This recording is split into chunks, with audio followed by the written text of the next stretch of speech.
Thank you for having me, and thank you for being here. For the last 15 years, I've been drawing, and for over the last 20 years, I've been riding a bicycle. So it would make perfectly logical sense for me to be able to draw a bicycle, right? So I never draw one, and 3 weeks ago I did experiment. I challenged myself to take 1 minute and draw one from memory and say hello to little monstrosity. I mean, it would just break right down. I mean, you wouldn't even be able to go 1 meter with it and end up on the bottom of canal with the rest of them. So it is crazy to me that I can look at something my entire life and not see it. This means that my inner form of a bicycle is completely different than a real thing. And this is what this presentation is about how to improve our inner forms to become better artists. A little bit about myself. So I'm not small, it's just Bobo, who is really big. So this is my sister cat. If you ever visit Sweden, keep your wits about you, because Bobo is really a good hunter. So I do have a little bit of traditional artistic background, drawing, painting, sculpting, and I'm a civil engineer, musician, and level designer. Not exactly in that order. And I've been only using Blender for 4 years. Prior to that, I've been using 3ds Max, but with 2.8 release, the user interface became very clear, very nice, so I moved over.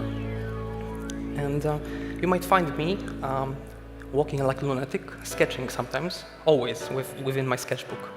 And I like to write down some things down and draw some other things. And I think this is a wonderful way for an artist to develop their inner forms. Here's another sketch page from my sketchbook. And 10 years ago, I started making game environments, first for Zonotic. Very simple geometry, old engine basically, with plenty of limitations. Then I moved to Unreal Tournament. I could finally make bigger, more open environments. I did a collaboration with German architect on a map for Diabotical, a fast-paced FPS game. The map became official map in the game. And since then, I'm making asset packs and environments for Unreal Engine 4. And now Unreal Engine 5. And here's the collaboration we're doing with students from Delft, really creative and smart people. We're making a game where you invert gravity to solve puzzles. It's like Portal with gravity. And here's my most recent asset pack for Unreal Engine 4 and 5, steampunk, Chinese. It's a synthesis of steampunk and Chinese architecture. And 4 years ago, I started making Blender models. Here are some of them. You can see English is not my native language. And 4 years ago, I discovered Sketchfab, a platform where artists can put their 3D models and make them available to see real time for everyone. And it was really a game changer to me. You can zoom in, orbit around, inspect textures, inspect materials. So here are some of the scenes that I made there, using simple modular set, different compositions. And here's one more photo of Bobo, because he's just too cute. Also, this is like a trap position. If you reach out to pet him, you might say goodbye to your hand. All right, so artistic perception of reality. I think a lot of creative process is done outside of your workshop, not in front of the screen, but when we are out there exploring, discovering new things. Just like Ada said yesterday, nature is the best inspiration. So when we are out there and we look at things, we learn new things, we perceive reality, we take everything new we see, we put it on a specific shelf in our mind. And this shelf contains lists of symbols, meanings, definitions, simplified images of that particular thing, and we use these shelves to communicate with each other, to communicate internally, and to recognize things. Speaker, audience, screen. Unfortunately, reality is very complex, and our brains simply do not have the capacity to store all the data. So we are forced to simplify. And our brains get really good at recognizing very simple patterns. So this is not a face. We might think it is a face, and the fact that we can see face in it means that our brains are really good at simplifying things and keeping those internal forms that are not only simple, but also wrong. Here's a photo I took in Sweden, and here's how my brain sees it, stores it. So it's easy to recognize every object, but yet there is no detail. Here's another example, a painting by Rembrandt. I saw it in the Royal Castle in Poland, and this is how I saw it.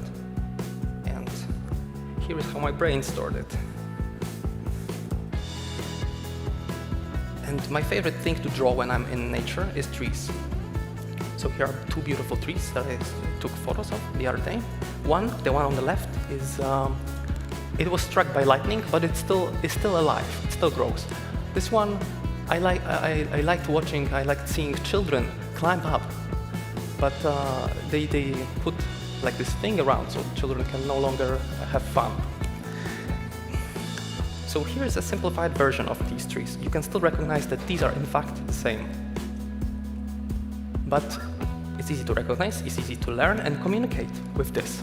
But it is not enough for an artist. Artists, I think, have an obligation to train their inner forms so that they can choose whether they want to do this or something more advanced. So here's again. Like this. Okay, so how do I improve my inner form of a bicycle? Let's imagine a scenario. Or not just a bicycle, anything that we want to depict, really, right? So imagine a scenario. You are looking at a piece of art in front of you. And it is very complex. You don't understand it. But right next to you stands an artist who made the piece. So you look at it, you don't understand it, your category for it is not quite wide enough for you to understand the symbols, the meanings, the abstract. But you have a reference, something similar that you have seen already. You look at the artist and you say, oh yeah, this looks just like something else. You must have been inspired by something else. And the artist looks at us. Are you trying to insult me? Are you trying to undermine my creativity? I took my time to make sure that it is original artwork, that it's not just a copy of someone else's work. No, we're just trying to communicate. So when artists realizes that their category is not quite as elaborate to contain information within and to understand the painting, artists should say, listen, they are similar, but not quite the same. Let me explain you. Let me explain the difference. And then the beautiful thing happens. There's a conversation between the viewer and the artist. The viewer expands their categories and inner forms, and the artist, who often does things subconsciously, doesn't stop to reflect why do they do something like that. It's often very intuitive. They also learn about their own art. So that's the process of conversation. And this is artwork by Tycho, A Magnetic Anomaly, and I don't understand it. So I reached out to Tycho and talked to him, and so we figured it out. So now we know that we do store simplified images in our mind, and there are an obstacle when perceiving art made by others, but also when creating our own art. And that is because when we lazily look at something, we don't actually see it. We see our inner form of it. So what we should do is probably discard them or learn how to improve them. You already know one of the methods, talking with the artist, conversation. And the second one is, Aristotle has said that every thought and idea we have, we learn through the sensory experience.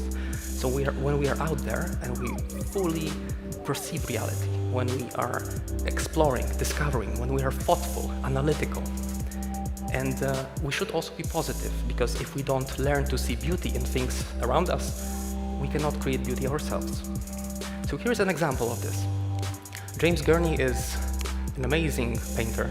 He created Dinotopia, a world where dinosaurs and humans live together in harmony. And one of the paintings he did one of the illustrations he did for his book was the waterfall city. And he didn't just draw it in his workshop. He didn't just paint it there. He went out to the location when there was a waterfall to feel the droplets of the water on his skin, to hear the roar of the waterfall, to see how the water changes color as it goes over the edge of the cliff. And he sat there and painted it.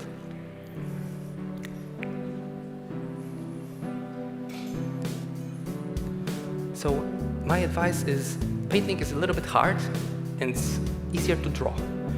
So whenever you can, go out with a sketchbook or a piece of paper, a pencil, and draw. So there are 3 cool techniques that I'm using when I draw. First is squinting eyes. So I don't even have to do it, I just take off my glasses. Same result. All the detail vanishes, the shape distribution becomes clear, and the contrast between values becomes really strong. It makes it easier to recognize good composition. So you can squint at the world, you can squint at someone. No, that's rude, sorry. You can squint at your drawing and see if the composition still holds clarity after all the detail vanishes. Another technique is synthesizing. A lot of artists do that. So you walk and you draw, and you pick objects around you and integrate them in your drawing, into your composition. This is how you learn how to combine things and put them together and add additional value. So let me explain. Let's say you pick up a car. There's a piece of foliage. There's a squirrel. Put them all together. And there's some human bones lying on the sidewalk. Put them all together into drawing, and all of a sudden you have a post-apocalyptic world where human race is extinct and squirrels rule the world. So you might ask me now, why do I have to draw? It takes time. Why can't I just take a photo? Excellent question, thank you. So, the drawing, let me put it this way. Your drawing, no matter how crude and how basic, I think it is still going to be better for you than taking photo, because it is how you interpret reality, how you see it. And also it is a reflection of who you are and what you feel at the moment.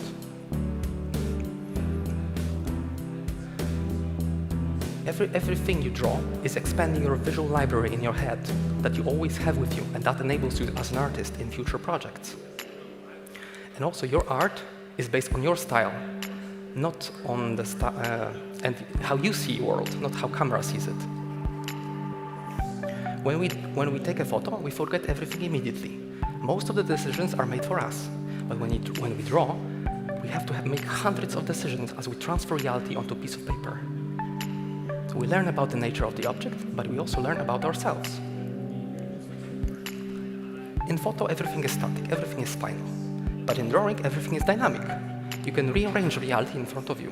You can pick objects, you can enhance them, you can remove them entirely if you don't like them. So here's an example. Let's say you go outside now, and in the middle of Amsterdam, you see a mountain, a beautiful mountain.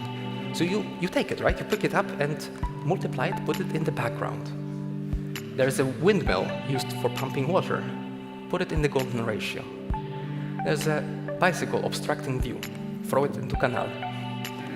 With your imagination, you're rearranging reality in front of you, and that is just the tip of the iceberg. If we go further down, yeah, this is the final composition. Yeah. Thank you. So, who wants this? Okay. Yeah. Thank you.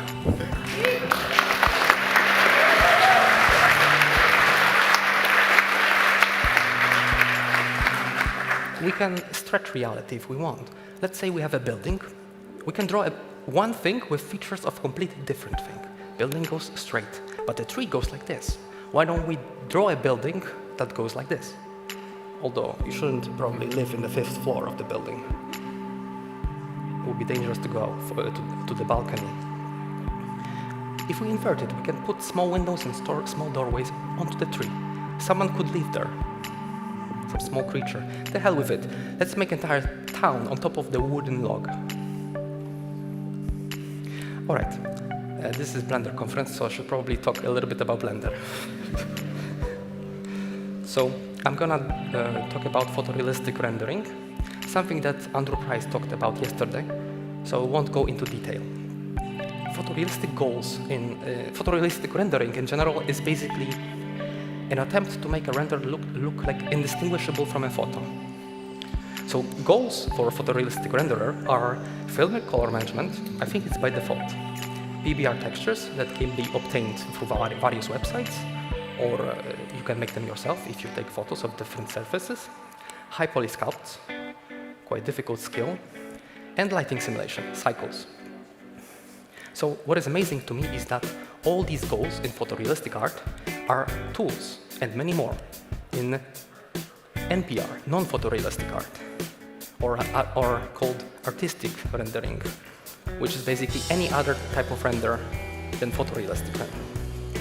So let me show you the practical example use of what I just talked about. So here, near the place I live, there is like this beautiful gate. I saw it and I liked it. But I didn't exactly know what I liked about it. So I did speed sketching. I forgot to mention this before, and there was a third technique, speed sketching. So speed sketching is basically when you look at something, you don't know why you like it, but you like it. You draw it as fast as you can.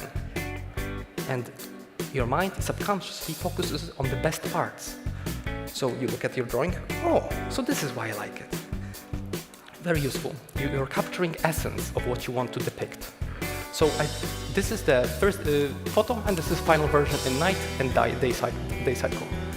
I'm using synthesizing as well. I see a chair, pick it up. I see like a nice foliage in between the cracks and crevices of the concrete. I pick them up as well. And so here is a speed sketch that I made there. And these are more, I take more time to add more detail. Also outside. And these are sketches that I do at the workshop, when I need to figure out details, like how the ornaments are gonna look like, how is the chair gonna look like from side, or the lantern. First step is going to be block out, very basic shapes, very basic primitives. The opening is done with Boolean. The tree is made with curves that taper. Then I make sculpts. I'm using them to render, to bake the textures, to create stylized textures, not photorealistic textures. Then I add the details. I use hair emitter to scatter around the foliage. Then I do position camera, take a screenshot, put it into Krita, paint over it, because there are some cool brushes there, and I project it back onto the 3D geometry in Blender. The other side. And this is final version of the diffuse, but something is missing. This could be work of art, I suppose, but I'm not quite satisfied. So the magical part comes here, add painting light. So I add HDRI, 35 lights, spotlights, area lights, directional lights, point lights, and the emissive foliage.